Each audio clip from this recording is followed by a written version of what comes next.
Hi everyone, welcome to our lecture on the 1960s.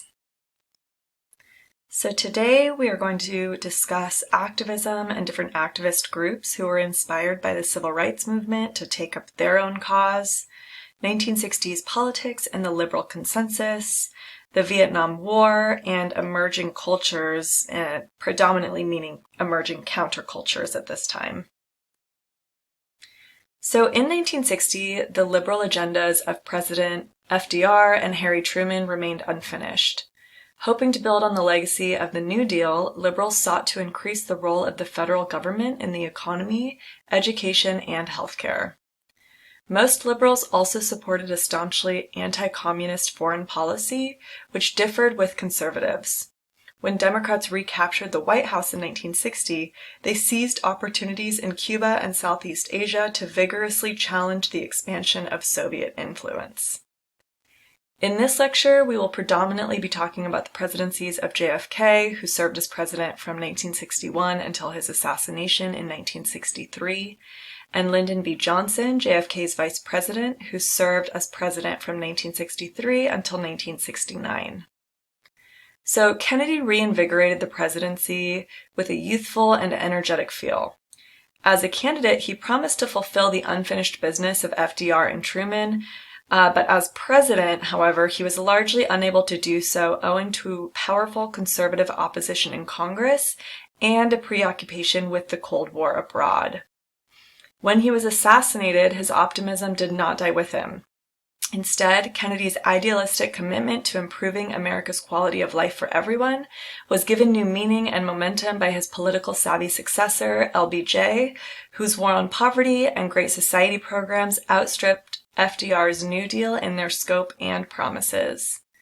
Johnson's energy and legislative savvy resulted in a flurry of new federal programs, as many social issues that had been ignored or postponed for decades, such as civil rights, equality for women, gay rights, medical insurance, and federal aid to the poor, forced their way to the forefront of national concerns. By the late 1960s, however, traditional notions of authority were under attack as a spirit of rebelliousness expanded into a powerful cultural movement. The spirit of resistance was especially evident among disaffected youth, who called into question not only the Vietnam War and the credibility of the Johnson administration, but virtually every aspect of mainstream life, including the traditional family structure, the middle-class work ethic, universities, religion, and the nonviolent integrationist philosophy underpinning the civil rights movement. Many alienated young Americans, often lumped together as hippies, felt that they were part of the revolution that would overthrow a corrupt and outdated way of life. The high point of the liberal consensus also elicited strong opposition from the right. Especially Johnson's strong actions on civil rights really solidified the conservative coalition between Southern Democrats and conservative Republicans, which would grow to become the dominant political ideology by the 1980s.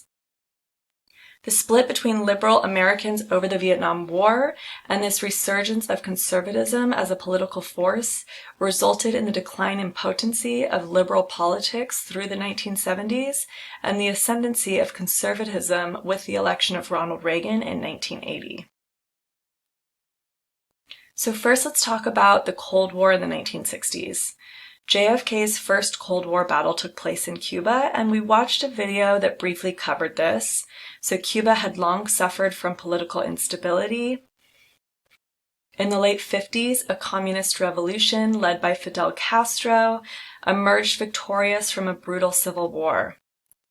And Castro soon established a really brutal, authoritarian communist state. Shortly after his inauguration, Kennedy learned of a CIA operation that was training 1,500 right-wing anti-Castro Cubans in Guatemala, Texas, and Florida to invade their homeland in hopes of triggering a mass uprising against Castro. In reality, the plan had a very slim possibility of succeeding. When the ragtag force of Cubans transported on American ships landed before dawn at the Bay of Pigs on Cuba's south shore on April 17, 1961, Castro's forces were waiting for them. Additionally, the prediction that the invasion would trigger a mass uprising against Castro proved to be completely flawed. Kennedy refused to provide backup military forces for fear of revealing America's role in the attack, which to all observers seemed painfully obvious already. The clumsy effort to overthrow the Cuban government was a complete failure. It humiliated Kennedy and it elevated Castro in the eyes of the world.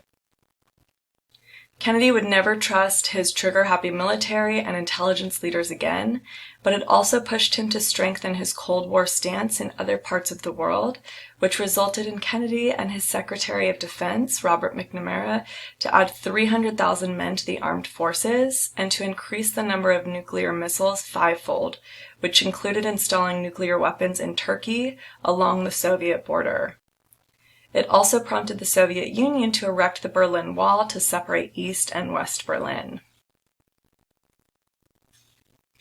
Most importantly, the Bay of Pigs invasion led to the Cuban Missile Crisis. Following the Bay of Pigs disaster, the U.S. continued its efforts to topple the Castro regime. Such attempts were uniformly unsuccessful. In response, Castro decided to invite the Soviet Union to install short and intermediate range missiles in his country to protect against further U.S. incursion. Kennedy went on national television to inform the American people that Soviet missile sites were under construction in Cuba. The Kennedy administration decided to blockade Cuba to prevent Soviet ships from supplying the nuclear warheads that would make the missiles fully operational. If this effort failed and Soviet ships defied the blockade, the president would order airstrikes on Cuba. Ordinary Americans, particularly those within striking distance of Cuban-based Soviet missiles, had to contemplate the very real possibility of nuclear destruction. Before the missile crisis, Kennedy had requested an estimate from the Department of Defense of American deaths in the case of a nuclear war with the Soviet Union.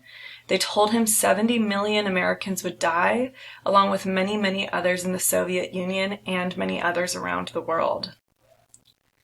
A few days in late October 1962 were the closest the world has ever come to full-scale nuclear war.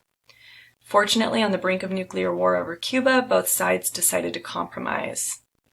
Khrushchev agreed to remove the missiles, and Kennedy pledged not to invade Cuba and secretly promised to dismantle U.S. missile sites in Turkey that were aimed at the Soviet Union.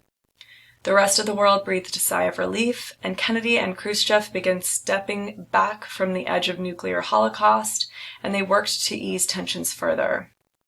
In 1963, they signed a partial nuclear test ban treaty, which prohibited atmospheric but not underground testing, and installed an electronic